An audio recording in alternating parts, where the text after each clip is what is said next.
It's up! You're in the Hoodwood.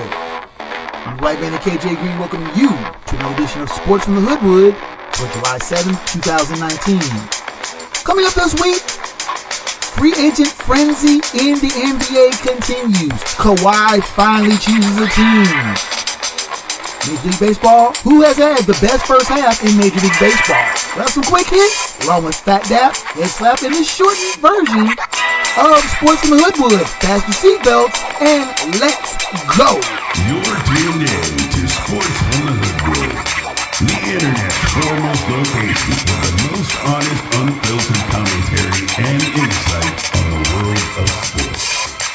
Now, once again, here's Hoodwood's hometown hero, KJ Green.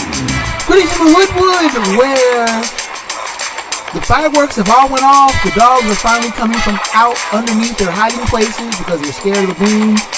And you're probably wondering either why is the Hoodwood so late this week or so early for next week. I'll tell you why, because next week Hoodwood will be on vacation. That's right, we're taking a week off. We will be back on July 18th, so I'm kind of splitting the difference and doing this show on a Sunday. Very rare time for me to do a show.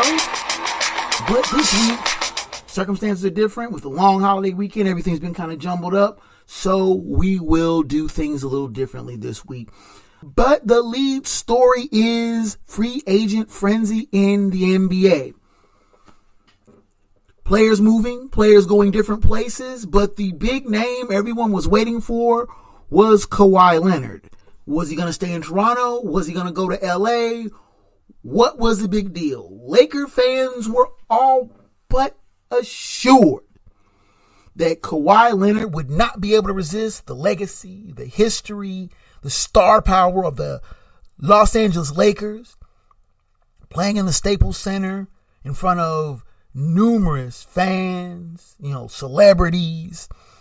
Lakers have always been the dominant team, basketball-wise, in Los Angeles.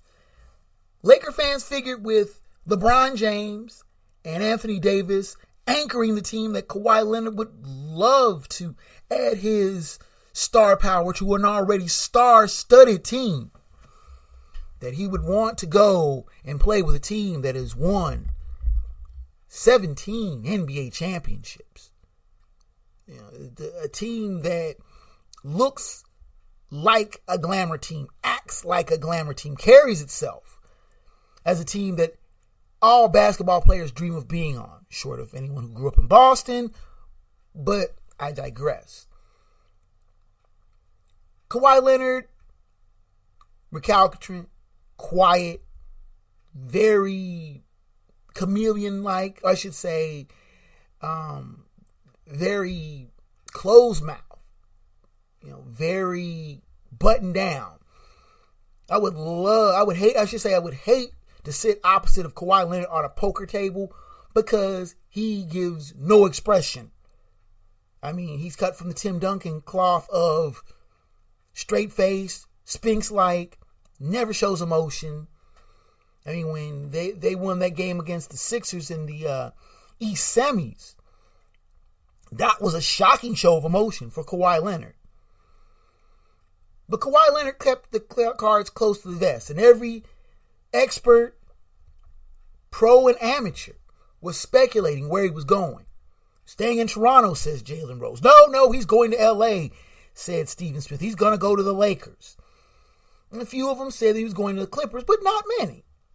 Kawhi Leonard stuns everybody Saturday, late Friday night, early Saturday morning with earthquakes kind of rumbling around LA. But Kawhi Leonard decides he is going to go to LA. But not the Lakers. Stunning everybody by signing a 4-year, $141 million contract. Kawhi Leonard goes to the LA Clippers. But it gets even better. Kawhi Leonard apparently needed a sweetener. And I'm not talking about sweet and lower Splenda. He needed a sweetener to come to the Clippers side of the Staples Center. The Clippers pulling off a shocking trade, sending a boatload of picks to Oklahoma City in exchange for Paul George, another native Angelino who had been rumored to go to the Lakers 2 years ago.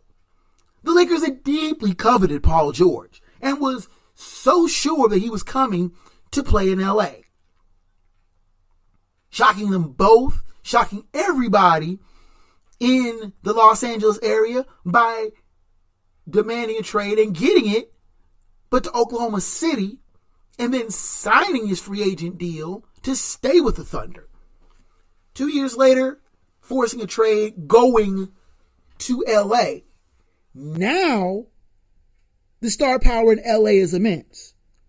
But instead of the rich man Laker, poor man Clippers, you now have equal amount of star power on every night in the Staples Center. The Lakers with LeBron James and Anthony Davis. And the Clippers now with Kawhi Leonard and Paul George. Now, the first day of free agency last week was wild. I mean, seriously wild. KD and Kyrie going to Brooklyn, not New York. And along with DeAndre Jordan signing with the Nets, make them a viable title contender. The Sixers, despite losing Jimmy Butler in the sign and trade, snagged Al Horford and signed Ben Simmons to a max extension of $170 million. Despite losing Al Horford and Kyrie Irving, the Celtics signed Kemba Walker. The Pacers snagged Malcolm Brogdon, whom the Bucks found they really couldn't keep. Even to a certain extent, the Heat were winners, as they were able to snag Jimmy Butler in the aforementioned sign and trade. The Dubs were able to hold on to Klay Thompson, whom the Lakers also coveted. They also got D'Angelo Russell in the trade with the Nets, so that the Nets were able to acquire Kyrie Irving and Kevin Durant. The Pelicans are looking more and more like the team that will make out like bandits, as they've gotten a truckload of picks and also a host of young players. Though the Pelicans did want Kyle Kuzma in that massive Anthony Davis trade, they were not able to get them. Able to get a host of players, including Lonzo Ball. The Pelicans also signed J.J. Redick, though I'm not liking that they may start him at the shooting guard. I think that may be a position more suited for Lonzo Ball with Redick coming off the bench. The losers, well, that's still being fleshed out, but it's very obvious that the Knicks and the Lakers may end up being losers. The Lakers, to a lesser extent, because they were so sure they were getting a host of stars and not just bringing in Anthony Davis. They cleared up massive cap room. Now, in that stead, they are still signing a host of, I don't want to say minor players, but not the megawatt stars that they had so expected to come to play in Laker purple and gold. The Lakers were able to sign Danny Green, Rajon Rondo, Boogie Cousins.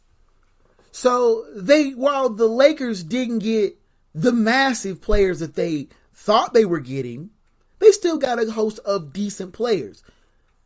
But Kawhi was the big fish that they did not land. And the thing is this, the Clippers were pushed to act proactively. They saw the Lakers building another dynasty. And basically, they did not want to stand pat and watch the Lakers build up a super team right on their doorstep. They were proactive where the Knicks were not. The Knicks watched the Nets snatch two marquee free agents. Now, Kevin Durant is out with an Achilles injury and will not be back for the 1920 season. But he is signed with the Nets for more than just that 1 year. Same with Kyrie Irving. The Knicks have no one. Oh yeah, they did sign Julius Randle. But the thing is, the Knicks were sure they were going to get star power. Jim Dolan bragged openly about how players would want to play at the Mecca of basketball. Well, it seems like a bunch of players just seem to pass that by. I'll get to Jim Dolan a little bit later. But the Lakers, while they did get Anthony Davis in that trade, really struck out in free agency. They did not get the big names that they thought was going to come. They did not get Klay Thompson. They did not get Kawhi Leonard. They did not get Kyrie Irving. They did not get Kevin Durant. The Lakers are looking like a team that just hit a hard drive to the deep center field fence, but the ball died at the warning track, and they did not get that home run. The balance of power in LA is more balanced now than it has ever been. And with Leonard and George in Clipper red and white, will make for a very interesting Western Conference going forward. We'll take time out, come back, talk about Major League Baseball. Who has the best team at the All-Star break? Sports from the Hoodwood comes back after this.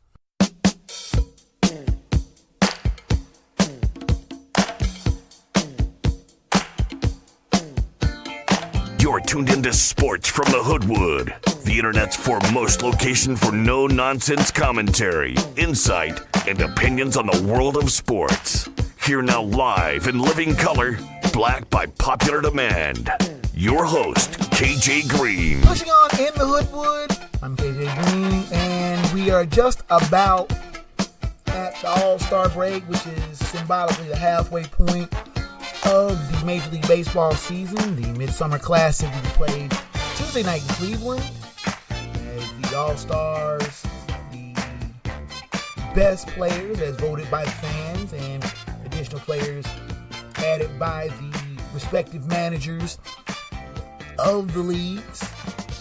Alex Cora of the American League's Boston Red Sox, and Dave Roberts of the Los Angeles Dodgers. Now, looking at the stats at the halfway point, most of the pennant races are pretty much a joke. I mean, the Dodgers lead the Rockies by 14 and a half games. They are running away with the NL West, and are on pace to better their franchise record of 105 wins, which was actually set back in 1953, believe it or not. I would think the Dodgers have won more than 100 games several times, but they've only won more than 100 games only 6 times in their history since moving to LA. They've only won, since moving to LA, they've only won over 100 games twice. So the NL Central is the only race that is competitive, and not because all 5 teams in the division are really that good. To be honest, all 5 of the teams are mediocre at best. The Cubs lead over the Brewers on Sunday morning is a half game. They're 47-42. The Reds are in last place, 4.5 games back at 41-45. Put them in any other division, they're light years out.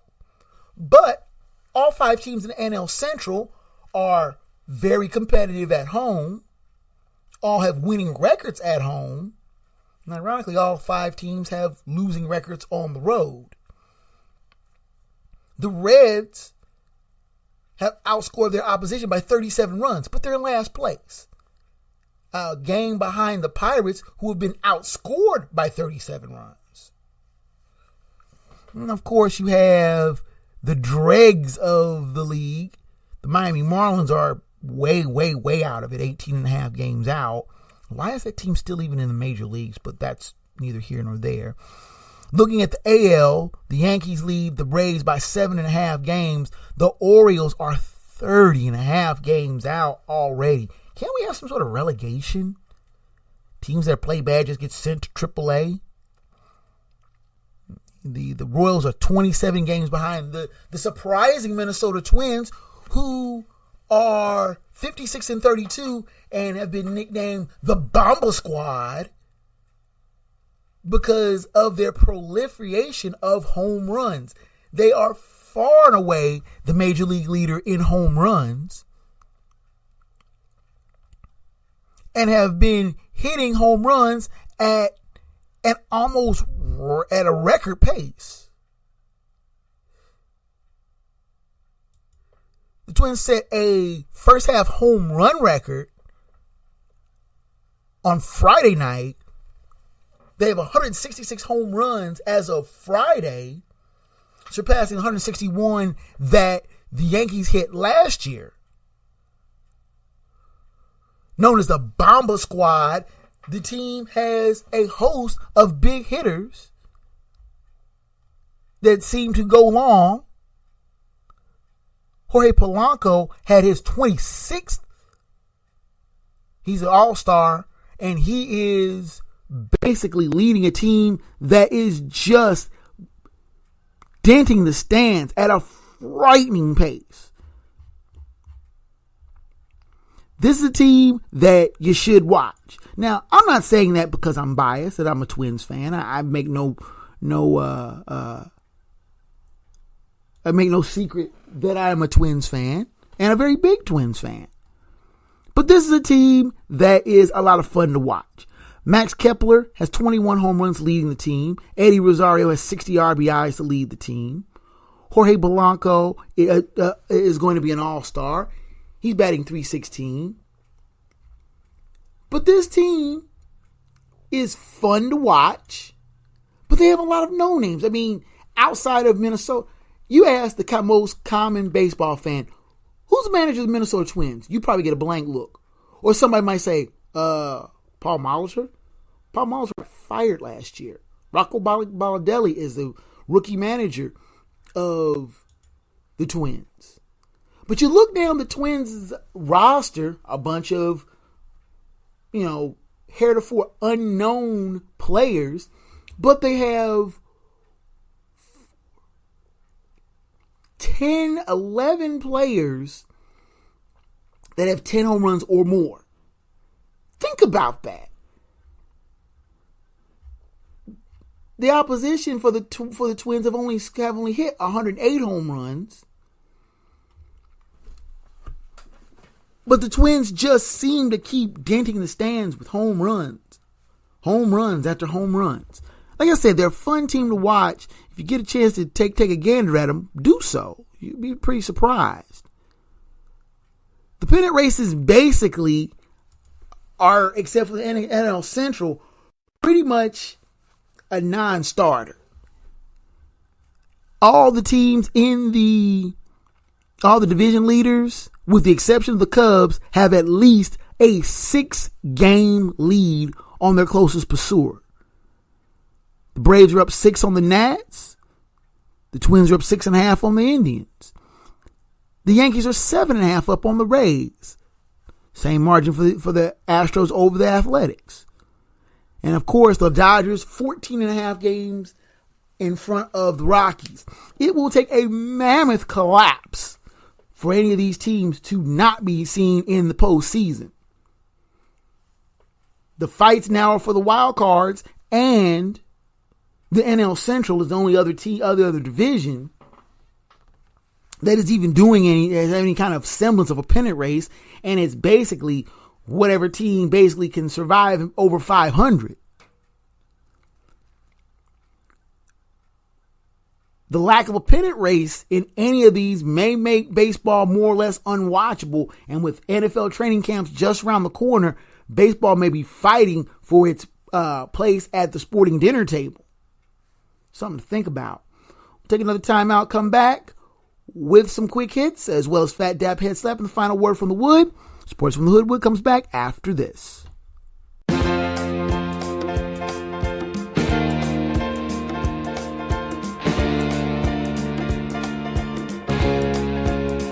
You're tuned into Sports from the Hoodwood the internet's foremost location for the most honest insight and opinion on the world of sports. Now, once again, here's the man of the hour, After Hours. Your host, KJ Green. Running third and headed for home here in the Hoodwood in this shortened version. Again, program reminder that Sports from the Hoodwood will be back on July 18th. Kind of one of the reasons I'm doing this on a Sunday is to kind of give a little shorter bridge between the absence that I will have. But like I said, if you have any questions, comments, or concerns, you can always hit me up with an email. It's kjgreen at blackbandproductions.com. I'll go over all the ways to listen to the podcast at the end of the show. Now let's take a look at the Phat Dap and Head Slap of the Week. Before we do that, a quick hit. The U.S. women taking the World Cup by a score of 2-0. Megan Rapinoe with a penalty kick in the 61st minute. And Rose Lavelle, who hails not too far from the Hoodwood herself, in scoring in the 69th minute. The ladies were unbeaten in the Women's World Cup in France.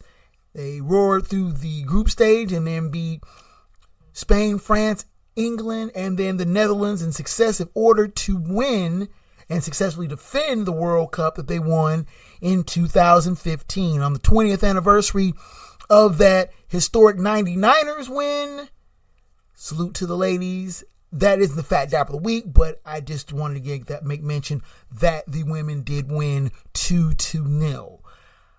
Now, going on to the Phat Dap of the Week, goes to Andrew Haney of the Los Angeles Angels, who days after the sudden tragic death of his close friend Tyler Skaggs, who was found dead in a Texas hotel room on Monday, he threw his first pitch as a looping curveball in honor of Skaggs. After writing RIP 45 in the dirt behind the mound, he threw the pitch to George Springer, who was alerted that the pitch would be made, and he graciously took the first pitch.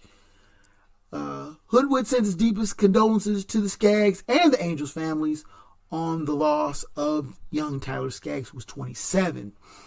Head slap of the week goes to Jim Dolan and the delusional New York Knicks fans. And I'm piling on, but I think it's poetic justice for a fan base that thinks they are so entitled that every free agent or big star should come to New York.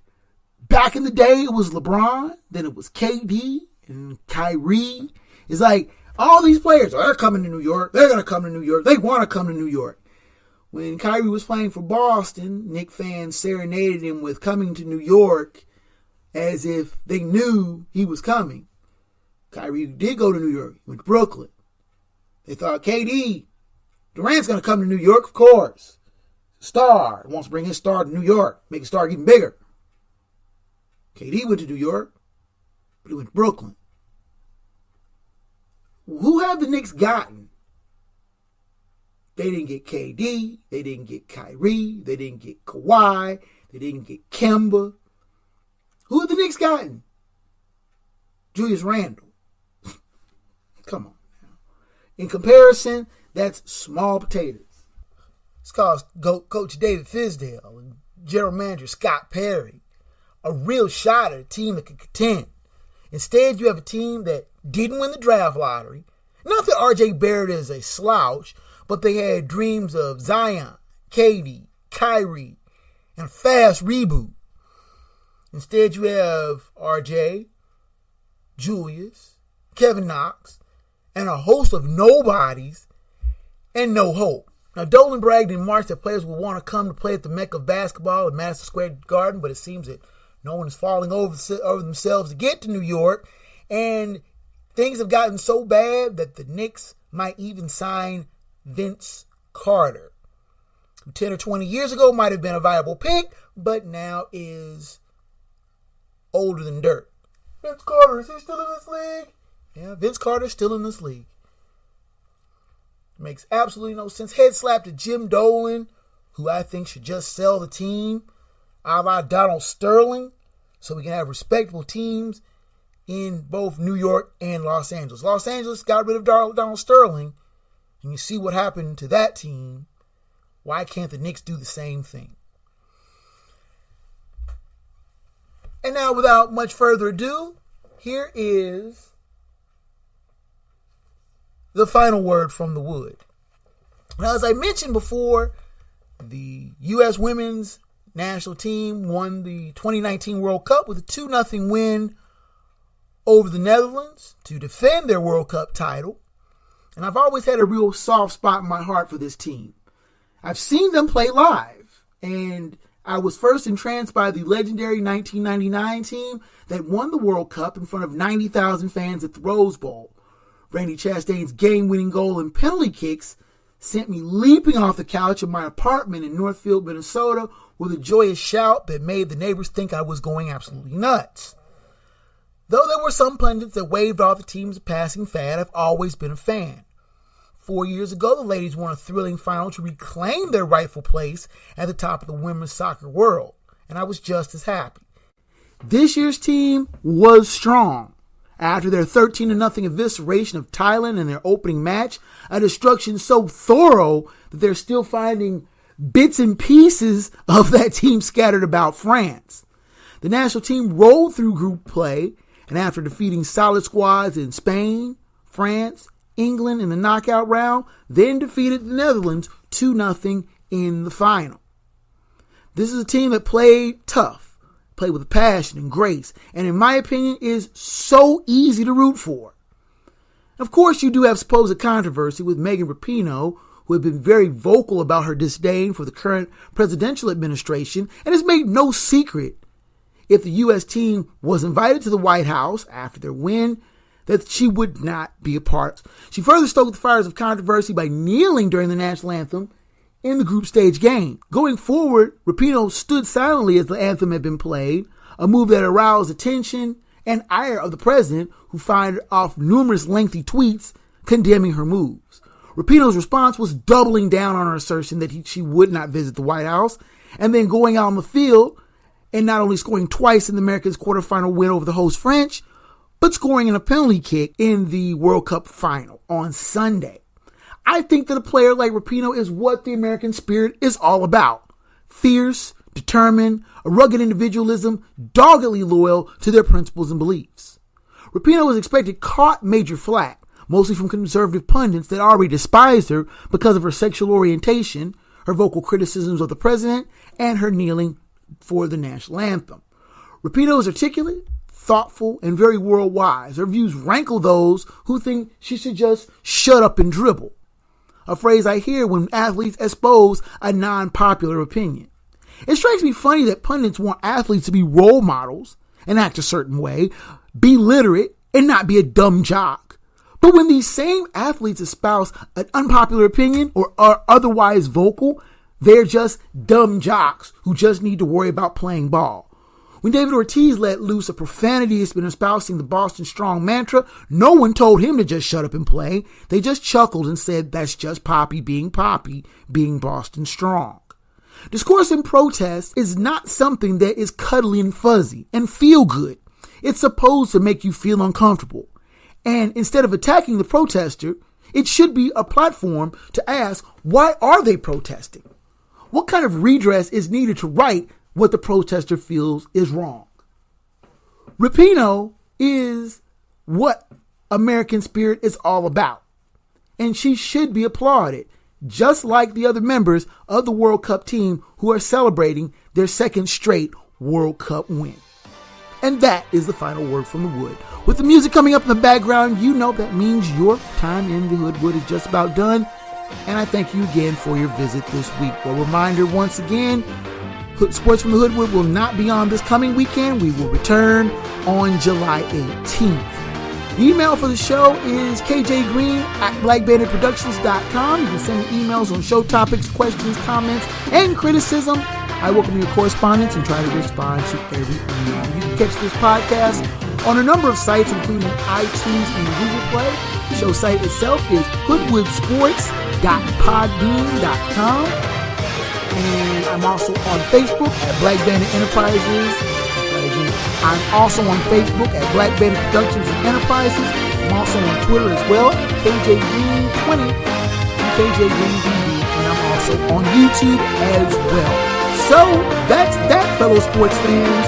I'm going on vacation. Until next time out in the Hoodwood, I'm KJ Green.